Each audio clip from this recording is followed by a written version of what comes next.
You're very welcome to the Irish Independent Bank Holiday Monday Premier Division review. We're going to talk a little bit of First Division. I'll get the First Division I mentioned later on too, but primarily Premier Division. And I think if people, could we have the story of the season in a set of results where Shamrock Rovers win and nobody else does? Doesn't mean there wasn't drama today. Doesn't mean there wasn't storylines. Aidan Fitzmaurice is with me.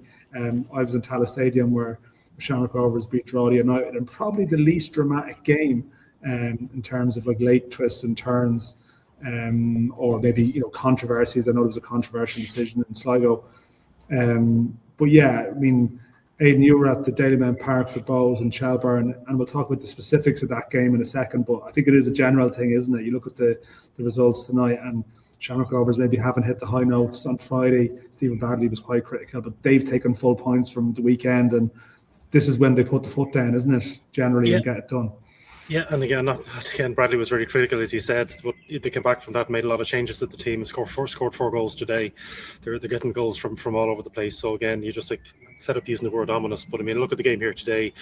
I have to say, it's an occasion. I mean, it was I think we often worry about the 5 o'clock games on a bank holiday Monday. Do you lose atmosphere and crowds? The kickoff time isn't great. A lot of people are away, might be on holidays. It's a brilliant atmosphere today. There's quite a few usual ground hoppers. There are a lot of German tourists here. They'd have seen a brilliant game here for their 20 quid or whatever it was into to Dalymount. But two teams, neither of them good enough to go on and win it.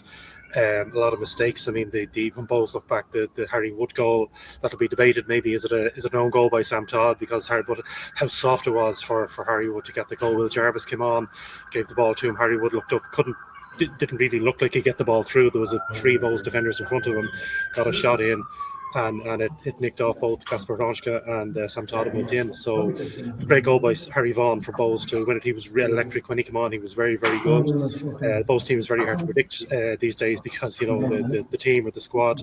Look at the squad here today. Diallo and Harry Myers has started in every game the last month. Wasn't even on the bench today. It's just an unpredictability about Bohs, but I think from a Bohs point of view, there'll be a relief that they didn't lose. It would have been a very different talking point if Bohs had lost again, but still, it's another game with a win. And just to the overall point of the league, Dan, Bohs haven't won in 9 games, and they're third. That says a lot. It's extraordinary, yeah. I think that stat was going around earlier, and it is actually remarkable when you put it like that. And Shells, I think, top of the away league table and bottom of the home league table. So. There's these little anomalies, but yeah, I mean that was Dalymount. I mean, in terms of what happened here, it was Kevin Doherty afterwards not too happy with his defending from his Drogheda side. 2 corners they conceded from in the first half. Bit of life in the game after the break when they pulled one back with Mark Doyle, but John McGovern and Asamoah, Stephen Bradley, people will see his comments very.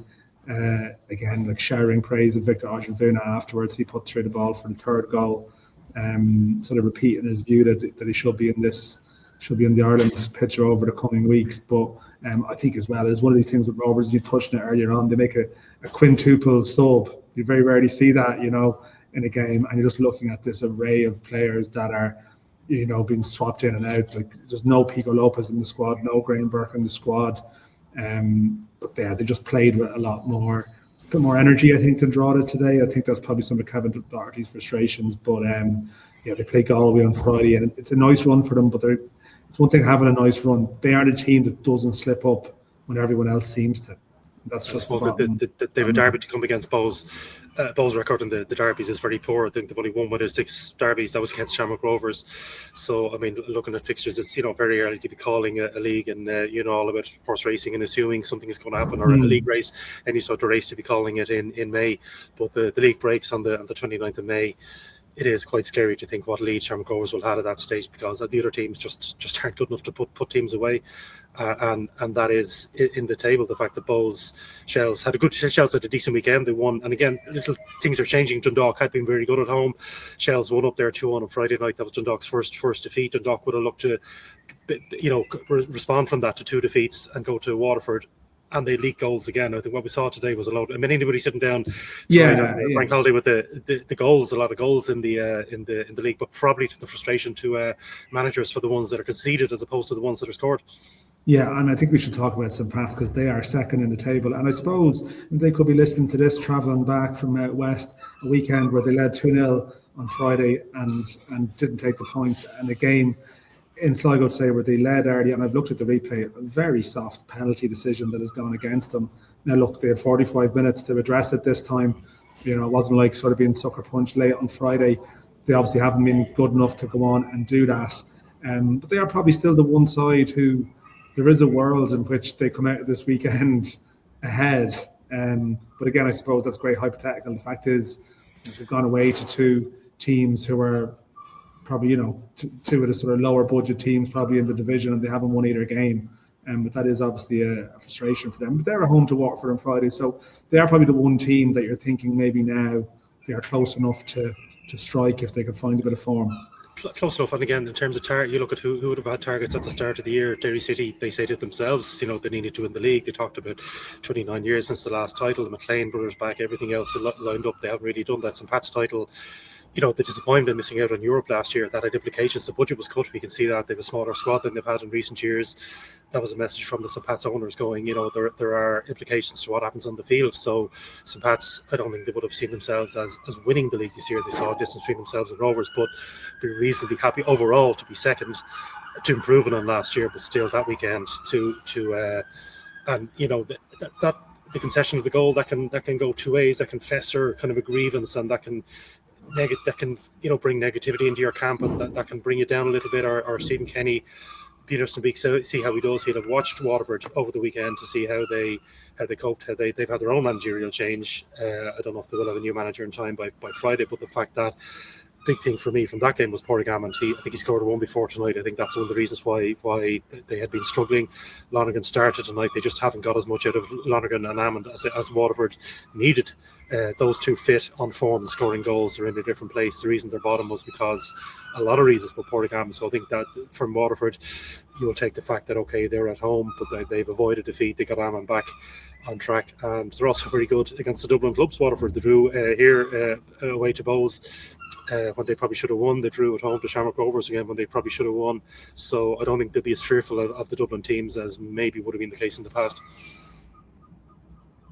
Yeah, the flip side is they also have conceded 28 goals in 14 games, which is a big reason why they're bottom of the table. We touched on that Waterford and Dundalk game just from following people's updates and chatting to one or two people. Dundalk were 2 up.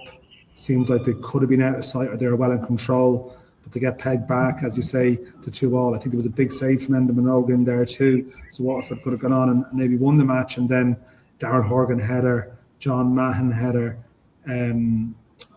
I don't know. The Dock are 16 points ahead of Waterford, which in the off season for the sort of the promoted team versus the team who came 9th last year, it's a remarkable turnaround. Yet it does seem like they're still going to be disappointed travelling up the road, because the Dock, I think, in terms of performances, have been one of the most consistent teams this year. Even in games where they've dropped points, there's a feeling that they've played quite well, and with everyone else being a bit, a couple of other teams finding their feet a little bit, they actually could have a little bit more of a points on the board, a bit more of a gap on the board to be even dreaming of sort of a top 4 thing, whereas now they're sort of in with the pack, in with everyone else.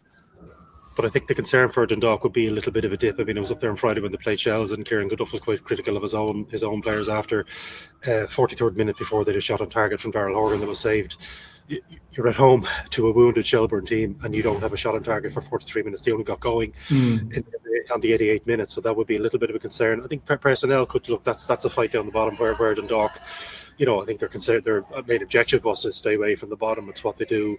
Personnel-wise, I think they missed Danny Mullen in terms of an outlet for goals. Derry City hugely reliant on Mickey Duffy all season. When he's not there, they do kind of, I think, an unlikely hero tonight for Derry. We'll talk about them in a minute. But Dos Santos, who hasn't been seen much of in Derry since he arrived, but I think, there's a lot of pressure on Arubi, who's still a young player finding his way in the league. I know he's been around for a while, but this is real first proper season in the Premier Division, and I think they need someone like Danny Mullen just to take that little bit of pressure off. Yeah, and fairness to Ruby, he did score today, but yeah, I think the general point would stand. As you mentioned, the other game, Derry City won, Galway won at Celtic Park. It looked like it was going to be a defeat. Bit of a comical sort of own goal from James Clark, who actually had just been denied at the other end by a brilliant save by Watts.